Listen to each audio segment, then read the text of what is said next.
Look at that. Well, we left off with my mother in Delaware County. And Delaware County has a couple different cities. So we'll transition to the other side of Delaware County, Chester, Pennsylvania. Wow. I'm giving it a little bit away, but since you're brothers, and I know that part of the story, and I also lived in Chester, I'll transition to you, Dad. Tell us about your upbringing, where it was, et cetera, et cetera. Well, Chester is Chester, celebrated Chester, I should say. On the other end of the county, It's in Delaware County, correct? Yeah, Right. still Delaware County, right there, right at the river. Almost, I guess it's the last stop before you're in the river. Far different, huh? Our street. Our street, in fact, not Yeah. only the city but our street. We grew up in a right half a building, or maybe a building from the tracks. Well, maybe yeah, a that block was from the river.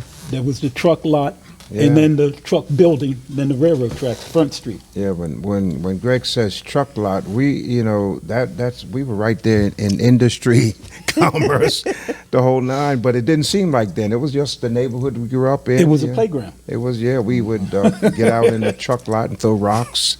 Throw Climbing rocks the trucks. climbing the trucks, throw rocks at the trucks, try to break in the trucks. I mean, it was fun. Right there by the river, the street would flood. And we'd play in it. Yeah, swim in the river, What street was that? Ingle Street. Ingle Street. Yeah, I remember hearing a lot about Ingle Street growing up. Yeah. And I mean, what's sad is, the street exists, the actual, but nothing is on it. That's near the, I think the soccer stadium now, not that far from Yeah, the soccer stadium. It's also, I think, Wells Fargo or something.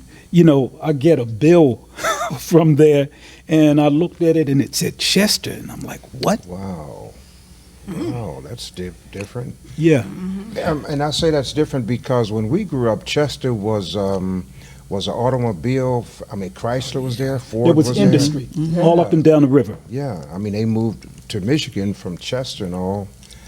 And now to hear you say it's shifting now to a technology kind of base. I don't live in Chester anymore, and my classmate is a mayor, so I don't want to say anything disparaging one way or another. But may I segue? Well, hold that Yeah. thought. Do you have any? So we know that you had 3 siblings, because obviously one Yep. of your siblings here, sitting next to you, Aunt Pam. Your sister's not here today, but that's your other sibling. What year were you born? 1947. 7. Yeah, interesting time in Chester, but that's the year. Yeah, and that was an interesting time period, because I think that's not that far removed from World War II completion. If I'm not mistaken, I think World War II might have ended around 1945-ish. Yep. Yeah. yeah. So, Yep.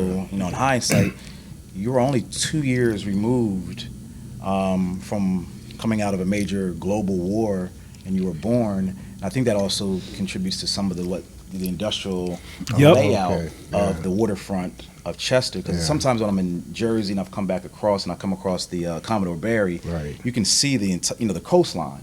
And I never, same thing, I never realized it when we lived in Chester, but seeing it from the other side, how much industry was there at some point. And I'd imagine that's probably what brought your father to definitely. Chester, correct? Yeah, we checked that. Our grandfather came up from Virginia, came to Chester from Virginia. Farmville. His first, Farmville, Virginia. His first stop, though, was Havre de Grace, Maryland. And so I researched that, met our grandmother there. He worked there for a minute, then they came to Chester for work. And there was plenty of work there. Everybody worked. There were, even Yep. from my grandfather to my father. When our father was out of work, he was never out of work. He could always find a job. So he would get laid off one day. Next day, he was working somewhere else. Because he was a welder. Yep. Yeah. Yeah, because I remember, my early years, I remember the hard hat and the lunch pail. Yeah, And, yeah. welding equipment and things that he had welded. And I didn't really understand what welding was back then. But, that's, it's an industry that a lot of people found good employment in. But he didn't come.